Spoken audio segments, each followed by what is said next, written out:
Toujours depuis les états généraux du SNMR, je suis avec Christophe Udry. Alors vous êtes trésorier et donc vous vous occupez des problèmes d'argent. Je m'occupe un petit peu des problèmes d'argent du syndicat, mais c'est une activité très annexe parce que la masse d'argent du syndicat est minime. Par contre, les questions économie de santé sont effectivement au premier plan de mes préoccupations. C'était le sujet de votre intervention ce matin.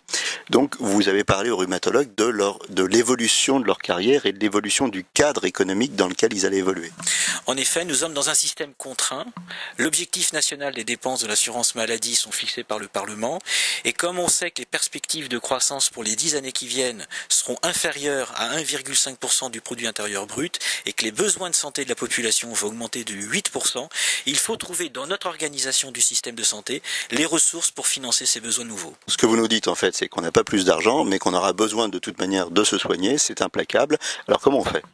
Alors il va falloir raisonner à la fois sur le mode de rémunération des médecins libéraux, le paiement à la performance, la mise en place de consultations complexes sont des pistes à utiliser. Et puis du domaine de l'hôpital, il y a des réformes à faire pour augmenter l'activité ambulatoire, qui n'est pas forcément celle de l'hôpital de jour. Et je propose un nouveau modèle économique d'offre de soins qui sont les centres de soins ostéo-articulaires ambulatoires, qui dans le cadre d'un forfait permet de faire tous les soins inhérents à la pathologie d'un patient pour 3 à 4 fois moins cher qu'un hôpital de jour. Globalement, alors qu'est-ce que c'est ? Pour qu'on comprenne bien, c'est ce genre de maison de médecins dédiée à la rhumatologie, c'est ça ? En fait, ce sont des structures qui gardent le statut hospitalier, mais lorsque le malade vient, on va pouvoir lui faire sur un temps donné où la structure d'imagerie, où la structure technique est intégrée dans le service, où donc le malade n'a pas à se déplacer dans différents bâtiments de l'hôpital, tout est intégré sur un même lieu, et la rémunération de la structure se fait simplement dans le cadre d'un forfait. Donc que le malade il ait eu une consultation complexe, ou une consultation associée avec des actes techniques, quels qu'ils soient, ça reste le même. Ce qui fait qu'on n'est pas dans la course à l'inflation des actes techniques accumulés pour rentabiliser la structure. Et donc en quoi vous êtes plus performant au niveau des coûts ? C'est parce que vous centralisez tout sur place, c'est ce mode forfaitaire qui évite les dérives. Qu'est-ce qui fait que vous êtes plus performant ? Il y a 3 éléments. Le premier élément, c'est qu'on a abandonné la notion de lit, donc d'hôtellerie, de lingerie, de repas. Deuxièmement, le malade vient sur un temps qui est beaucoup plus court que celui d'une hospitalisation de jour. 1 heure, 2 heures maximum. Troisièmement, il y a une réelle implication des médecins libéraux parce que les médecins libéraux qui réfèrent le malade travaillent également dans la structure. Ils ferment leur cabinet 1 journée par semaine et vont travailler dans ces structures hospitalières 1 journée dans la semaine où ils continueront à suivre le malade, donc ils le connaissent. Donc la consultation d'intégration est beaucoup plus rapide, la réalisation des examens complémentaires est immédiatement vue et donc le flux de patients étant beaucoup plus important, on arrive à baisser les coûts. Tout ça pour l'instant, c'est encore un projet ? C'est un projet qui existe sur le papier, qui a déjà été présenté aux tutelles, qui regarde ce projet d'un œil extrêmement bienveillant. Ça a déjà été présenté à l'Agence régionale de santé d'Île-de-France, qui considère ce projet avec un énorme intérêt, puisqu'il rentre parfaitement dans le cadre des priorités du projet régional de santé d'Île-de-France. Quid des hôpitaux dans ce projet ? Il ne s'agit pas de souhaiter la mort de l'hôpital, mais il s'agit toujours de trouver les ressources qui permettent de maintenir le plus haut qualité des soins à tous les patients.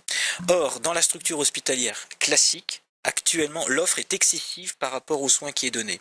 Et donc, il ne s'agit pas de souhaiter la mort de l'hôpital parce qu'on a absolument besoin de structures pour former les internes, accueillir des assistants et qu'avec la diminution programmée du nombre de lits, ça va être un réel problème pour former les générations futures. Donc des structures comme celle-ci restent des structures hospitalières et auront la capacité de former les générations futures. Alors c'est des structures hospitalières, mais c'est des structures complémentaires à l'hôpital et je suppose qu'en fonction des cas, tous les cas ne sont pas pour l'ambulatoire et il restera des cas pour lesquels l'hôpital est incontournable. Absolument.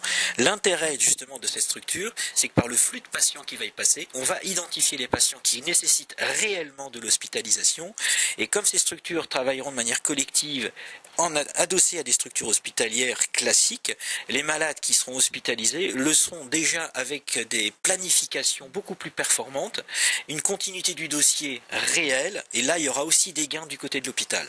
D'accord, donc si j'ai bien compris, il s'agit véritablement d'adapter et de dimensionner l'offre de soins par rapport aux besoins du malade, donc des structures un peu plus légères et performantes économiquement pour, on va dire, les cas léger, et puis toujours, malgré tout, l'hôpital pour les cas beaucoup plus lourds, c'est ça? Absolument, absolument. On peut considérer que les malades qui arrivent pour une douleur, chez qui on va diagnostiquer par exemple des métastases d'un cancer, comme ça arrive parfois, seront référés à l'hôpital pour la réalisation des biopsies et la mise en route des traitements.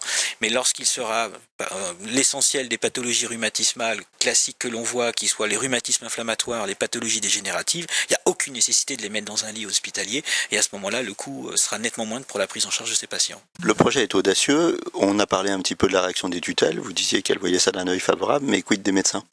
Alors en fait, les données sont tout à fait étonnantes. Mes collègues hospitaliers sont dans un sentiment mixte. À la fois, ils trouvent que c'est évidemment la solution, et en même temps, ils sont inquiets pour l'avenir de leur propre structure. Néanmoins, ils se rendent bien compte que les réalités sont là, les exigences des tutelles sont là, et qu'il faut aller dans ce sens-là. Donc l'accueil est globalement positif. Et du côté des médecins libéraux, les médecins d'une certaine génération disent « mais nous, on fait tout ça avec nos cabinets de radio, des choses comme ça, ils n'en voient pas tellement la nécessité, mais ils s'occupent très peu des rhumatismes inflammatoires. » Les médecins qui sont plus jeunes et qui s'intéressent aux rhumatismes inflammatoires sont absolument enthousiastes à l'idée de cette structure. Pour conclure, alors au niveau économique, s'il y avait un message à adresser lors de ces états généraux?